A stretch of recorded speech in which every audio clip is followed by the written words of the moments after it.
Ang videong ito kinakatakot pero kinamamangha rin ng magkakapitbahay sa Palawan.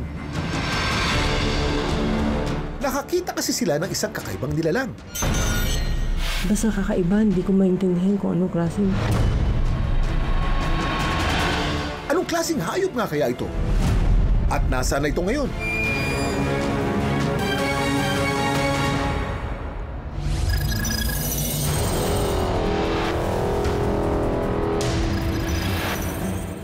Ang video ng hindi kilalang hayop ay kuha sa isang komunidad sa Brooks Point, Palawan.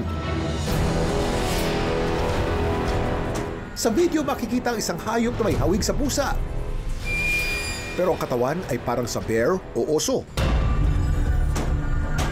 Ayon sa uploadan ng video na si Milona, ang may-ari ng bahay kung saan umakyat ang hayop. Laking gulat din nila nang makita nila ito. Mga 5 a.m. po, nagising po si Mister sa mga taon ng aso. Tinignan niyo po kung ano po yung tiyatawag ng mga aso. Nakita niyo po nandun po sa taas yung kakaibang hayop. Basta kakaiba, hindi ko maintindihan kung anong klaseng... Matapos makuna ng video ang hayop, sa kanya itong pinost online. Yung purpose ko rin po ng pag-post ng online kasi po para ma-rescue din po siya. Doon din niya nalaman kung anong hayop ang nasa video. Ito raw po pala ay isang Palawan bearcat o yung tinatawag po nila na binturong. Ngayon na po talaga ako nakakita ng ganong klaseng hayop. Tinawag na bearcat ang Palawan binturong dahil sa kanyang appearance o behavior. Pero hindi raw ito isang bear o kaya naman isang cat. Dami mong alam, Kuya Kim! Kung titingnan natin ang bearcat, no, yung facial features niya, mukha siyang pusa. But not generally pusang-pusa yun dahil medyo maiksi yung kanyang snout, tapos mahaba yung whisker. Ang pusa ay may average size na 3 to 5 kilos, habang ang binturong umaabot ng 20 kilos, halos sinlaki ng baby bear. Yung body naman, kung titingnan mo kasi yung body na yung malago, mataba na, at yung galaw niya, yung movement niya, parang bear.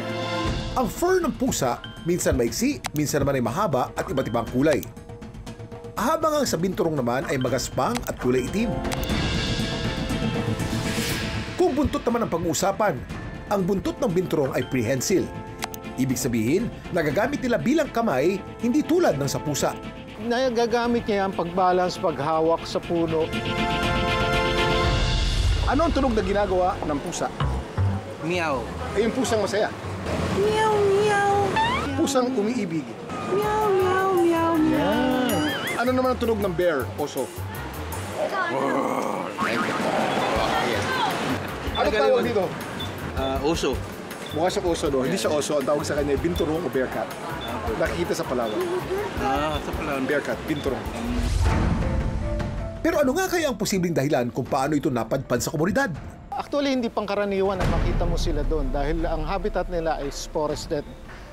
Unless siguro kung ang forested area is malapit doon sa kabahayanan. Yung video, meron din pinakikita na lumalapit din siya doon sa tao at nag-a-accept siya ng pagkain. So kung ganun ang situation at nakita doon sa kabahayan, most likely ito isang pag-aari dati ng residents na malapit doon sa area.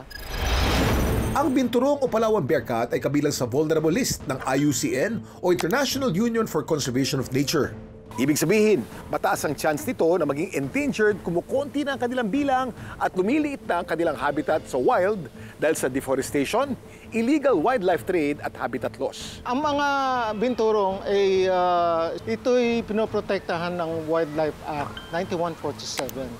So, kailangan talagang protektahan itong mga ganitong klaseng hayop dahil ito'y likas sa atin sa Pilipinas. Ngayon, kung meron tayong mga sightings ng mga binturong o bearcat doon sa ating kapaligiran, no, might as well wag na natin galawin sila kung nasundahan doon siya sa natural habitat niya. Pabayaan na lang natin, obserbahan natin. Tumawag tayo ng mga nakakaalam na magre-rescue doon sa hayop na yon. Ang binturong na nakita sa komunidad sa Palawan, na-rescue naman daw agad ng DENR Palawan at ngayon ay nasa maayos ng kalagayan.